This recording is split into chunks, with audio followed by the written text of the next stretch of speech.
Hey everyone, Black Box Engineering here. So today I wanted to make sort of an edutainment video. I'm not sure if this will go in the course that I've been making. I guess this is more of a self-contained idea because I came across something really funny when I was working yesterday. So for context, most electronics designers put their circuits on boards called printed circuit boards. They usually have several conductive layers of copper that form electrical paths called traces. These traces are sort of similar to wires in like a prototype design. Um, in a large design, it's not even feasible to have two layers like top and bottom. Um, there are actually lots of printed circuit boards that have several layers, and there are even components that can be embedded. So let me show you kind of what that can look like really quick. Just kind of go to Google and really quick and show you what an idea of what this looks like. So, and of course, go ahead and visit these websites too. So yeah, you can literally have multiple layers like this. Traces from a side view will look sort of like this, and this is called a via, or hole that goes through the board. You can even have intermediate layer vias like this, because you need specific conduction path from here to this section of the circuit. So yeah, these are like examples of multi-layer signal paths. And then not only that, but you can have something called embedded components too.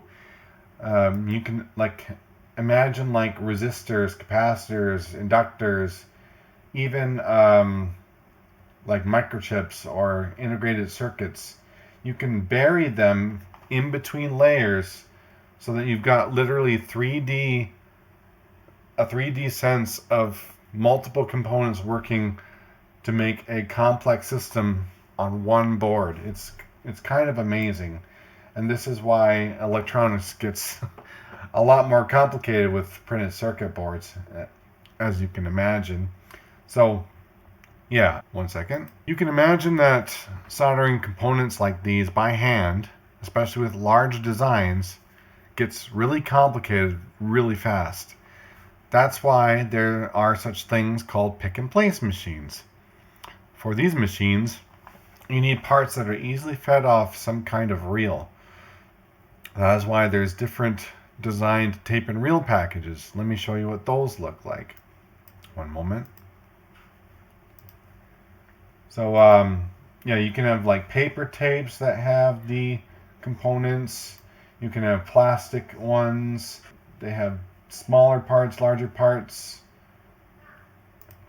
And on a pick and place machine, they'll kind of be fed kind of like this. So, anyway, if you want to watch like a machine that shows some videos of parts being picked up from reels at lightning speed, placed, and then soldered down automatically, I did find a company called smtpcbmachines.com.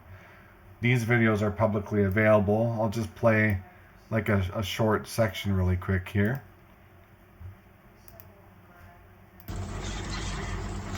So, yeah, right here is where the machine is picking up parts, and this is the board that is placing the board that is placing them on. Multiple components are being placed all at once while the machine just thinks about it automatically, and these are being placed onto the board, and they're also being soldered. It's kind of amazing. So that's what a pick and place machine is. So this kind of, for embedded parts, a board manufacturer would actually have to do this process in layers. Board manufacturing has its own complexity. Imagine that.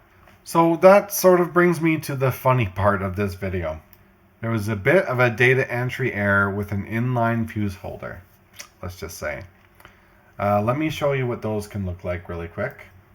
So they're like little black tubes, or like, yeah, black tubes or black housings that literally hold, fuses in place. These are ads. Sometimes they're blades, sometimes they're glass fuses. Um, they can be found in like automotive designs, or really any cable assembly that requires fusing. You'll find that these are very common parts. I keep on clicking the wrong things here. But yeah, anyway, so it was something like this. And when I looked up particular part number on our website, the site had it classified as a tape and reel part, which is what I showed you earlier. As you can imagine, this might be a little confusing. It's kind of a bulky part, so clearly there's an error. This is where an idea floated into my head. I hopped right onto Gemini because I thought that AI is the perfect thing to visualize something bizarre and impossible. I asked Gemini to make me an image as to what a tape and reel inline fuse holder would look like. So let me show you what it came up with. It's amazing. So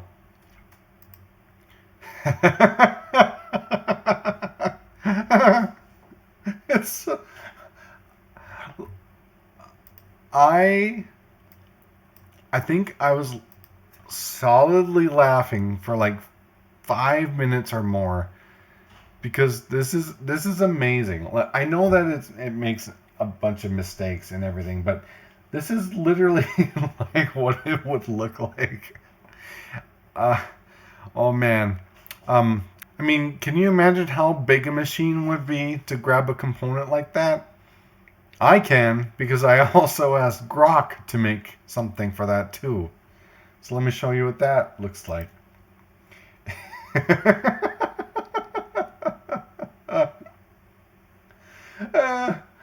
The scale, I wanted to like exaggerate how big the scale was, and oh, I shared it with my coworkers and everything.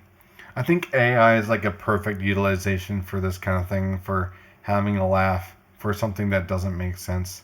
If you've ever come across something that doesn't quite make sense where you work, I think AI is like the perfect utilization for having a laugh. It's fun to have moments like that to share with coworkers and friends. Like, comment, subscribe, and remember, think outside the box and stay wise.